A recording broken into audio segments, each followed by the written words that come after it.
शरद पूर्णिमा, जिसको कोजागरी पूर्णिमा भी कहते हैं, जिसको रास पूर्णिमा भी कहते हैं, कौमुद्रिक व्रत पूर्णिमा भी कहते हैं, नवान्न पूर्णिमा भी कहते हैं, आश्विन पूर्णिमा भी कहते हैं, जो इस साल 28 अक्टूबर 2023 शनिवार को है।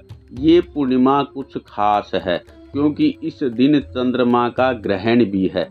आज आपको शरद पूर्णिमा के बारे में और ग्रहण के बारे में संपूर्ण जानकारी इस वीडियो के माध्यम से हम देंगे। आप इस वीडियो के माध्यम से जान पाएंगे कि कौन सा उपाय करने से लक्ष्मी प्रसन्न होती हैं, कौन सा उपाय करने से पति पत्नी के बीच में झगड़ा शांत होता है, कौन सा उपाय करने से चंद्रकृत दोष, ग्रहण दोष दूर होता है। ये सभी चीजें आप जान पाएंगे। आप जान पाएंगे ग्रहण में क्या कार्य करना वर्जित है और क्या कार्य करना लाभदायक है। ये संपूर्ण जानकारी आज आपको इस वीडियो के माध्यम से हम देंगे। सबसे पहले, जैसे कि नाम के अनुसार शरद पूर्णिमा का अर्थ है। शरद पूर्णिमा मतलब शरद ऋतु आने की सूचना। कोजागरी पूर्णिमा इसलिए कहते हैं, कोजागरी का बंगाली भाषा शब्द है, इसका हिंदी में अर्थ है कौन जाग रहा है, यानी लक्ष्मी जी इस दिन धरती पे आती हैं और देखती हैं कि कौन कौन जाग रहा है, कोजागरी। तो लक्ष्मी उसको वरदान देती हैं, धन धान्य से परिपूर्ण आशीर्वाद देती हैं, ऐसी मान्यता है। रास पूर्णिमा इसलिए कि भगवान 16 कलाओं से पूर्ण इस पूर्णिमा रात्रि में महारास किया था, इसलिए इसको रास पूर्णिमा भी कहते हैं। और कौमुद्रिक व्रत इसलिए कहते हैं कि इस दिन चंद्रमा में वो सारे तत्व, औषधीय गुण, अमृत रूपी गुण होते हैं और वो बरसाते हैं जमीन पे, जिसको हम खीर आदि पदार्थ में ले करके और उत्तम स्वास्थ्य के लिए इसका प्रसाद रूप में ग्रहण करते हैं। इस बार शरद पूर्णिमा को ग्रहण होने के कारण से कुछ चीजें वर्जित हैं। सबसे पहले खीर के विषय में ही आपको बताते हैं। देखिए, चंद्र ग्रहण रात को 1 बज के यानी 28-29 की रात जो है 1 बज के 5 मिनट से शुरू होगा और 2 बज के 23 या 24 मिनट पे समाप्त होगा। तो चंद्र ग्रहण से 9 घंटे पूर्व सूतक लग जाता है। ये नियम होता है ज्योतिष का कि चंद्रमा का जब ग्रहण होता है तो 9 घंटे पूर्व सूतक होता है और सूर्य का ग्रहण होता है तो 12 घंटे पूर्व सूतक लग जाता है। इस शरद पूर्णिमा को लक्ष्मी माता की पूर्ण कृपा के लिए आप पहले ये उपाय सुन लें, फिर आपको ग्रहण की संपूर्ण जानकारी देंगे। इस दिन आप सात्विक आहार विहार करें और पीपल के वृक्ष पे मीठा जल अर्पित करें। अगर दंपति, पति पत्नी के बीच में झगड़ा है, मनमुटाव है, तो आप मिश्री युक्त, दुग्ध युक्त जल चंद्रमा को अर्पित करें। ओम चंद्राय नमः इस मंत्र को बोलते हुए चंद्र को आप अर्घ्य देवें। भगवान विष्णु और माता लक्ष्मी को सुगंधित द्रव्य अर्पित करें। ऐसा करने से भगवती लक्ष्मी प्रसन्न होती है और ऐश्वर्य आदि का आशीर्वाद देती है। चंद्र दोष अगर आपकी जन्म पत्री में है, लगन पत्री में है, कुंडली में अगर ग्रहण योग है, तो आप चंद्रमा से संबंधित चीज़ों का दान पुण्य करें। अगर आपका चंद्रमा काफ़ी कमज़ोर है तो एक पानी वाला नारियल अपने ऊपर से उमारे और ग्रहण के बाद 29 तारीख को बहते हुए जल में बहा दें। एक उपाय आप ये भी कर लें, 4 लौंग लें और 2 हल्दी की गांठ लें। घी का दीपक जला करके माता लक्ष्मी के सामने 2 लौंग दीपक में छोड़ दें और वो 2 लौंग और 2 हल्दी की गांठ एक पीले कपड़े में बांधकर अपनी तिजोरी में रख लें।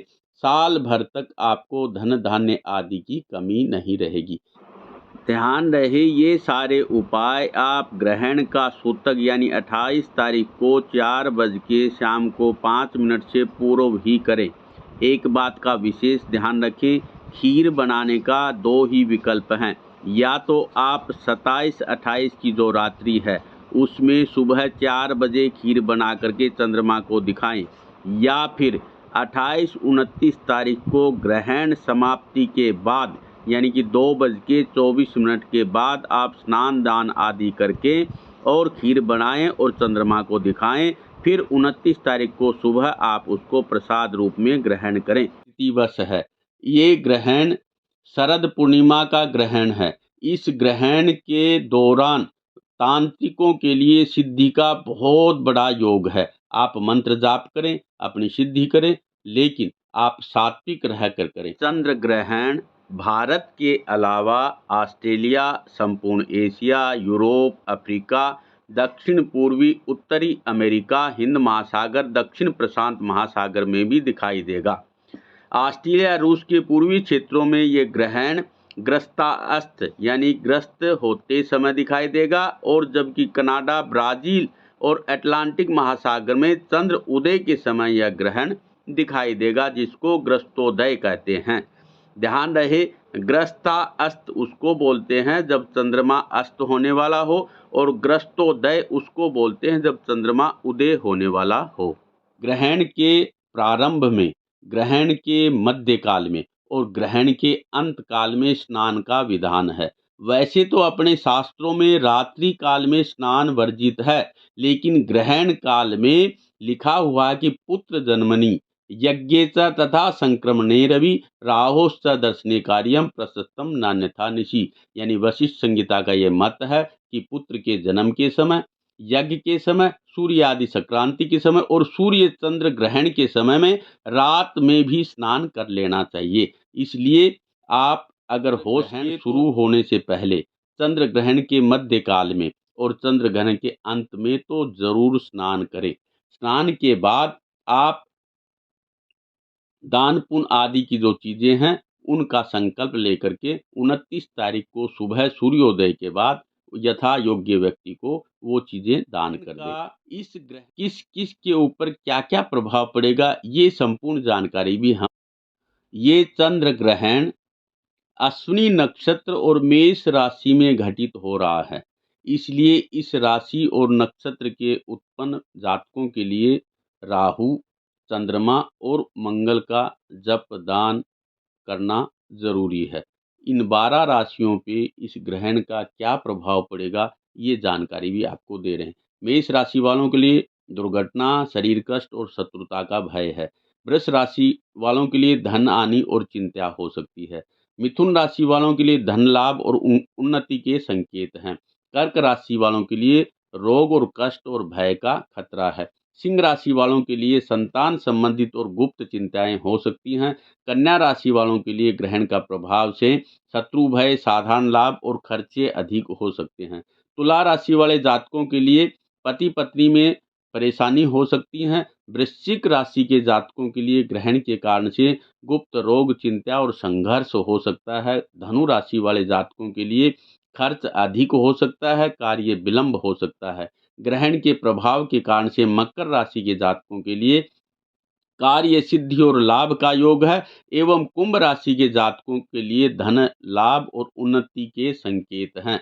ग्रहण के कारण से मीन राशि के जातकों के लिए धन हानि और व्यर्थ यात्रा होने का खतरा है।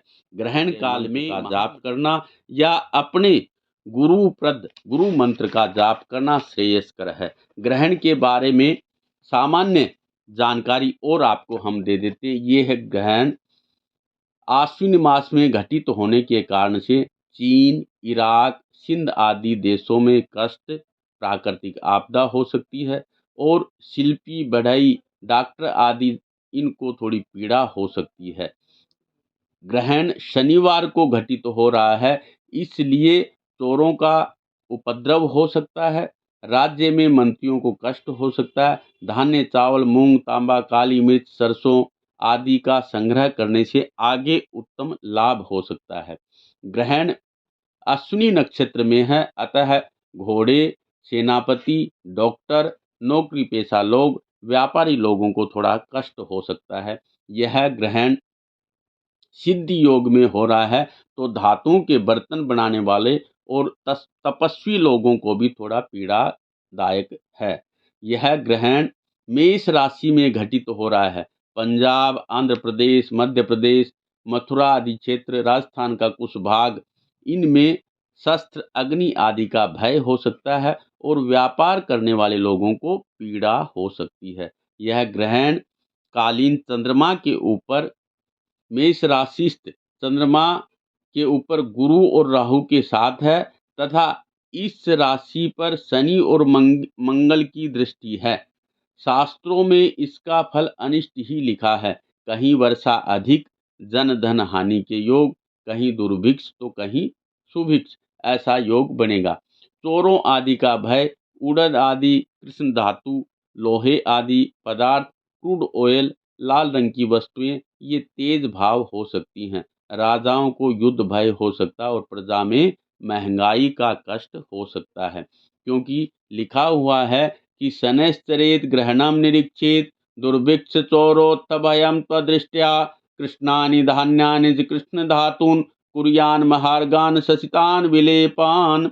अर्थात इस ग्रहण के प्रभाव के कारण शनि से संबंधित चीजें महंगी हो सकती हैं। इस ग्रहण का प्रभाव आपके ऊपर न रहे, आप पूर्ण रूप से स्वस्थ रहें, तंदुरुस्त रहें, तो आप सबसे पहले कीर्तन करें, मंत्र का जाप करें, अपने गुरुप्रद मंत्र का जाप करें। इससे आपको लाभ होगा, मंत्र सिद्धि होगी। यह ग्रहण कई वर्षों के बाद हो रहा है, क्योंकि पूर्णिमा को चंद्र ग्रहण होता है, ये सर्वविदित है, लेकिन शरद पूर्णिमा को चंद्र ग्रहण कई वर्षों के बाद हो रहा है। इसलिए इस उत्सव का आप लाभ उठाएं। ग्रहण काल में जितना हो सके आप संकीर्तन करें,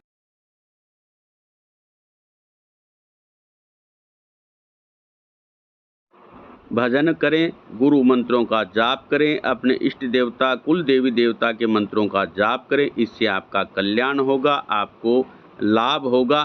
शरद पूर्णिमा और चंद्र ग्रहण की आपको ढेरों शुभकामना, अनेक बधाइयाँ। इसी के साथ ये इस वीडियो को लाइक करें, चैनल को सब्सक्राइब करें और अपने नियर डियर दोस्तों को शेयर करें। आपको बहुत बहुत बधाई, शुभकामनाएं।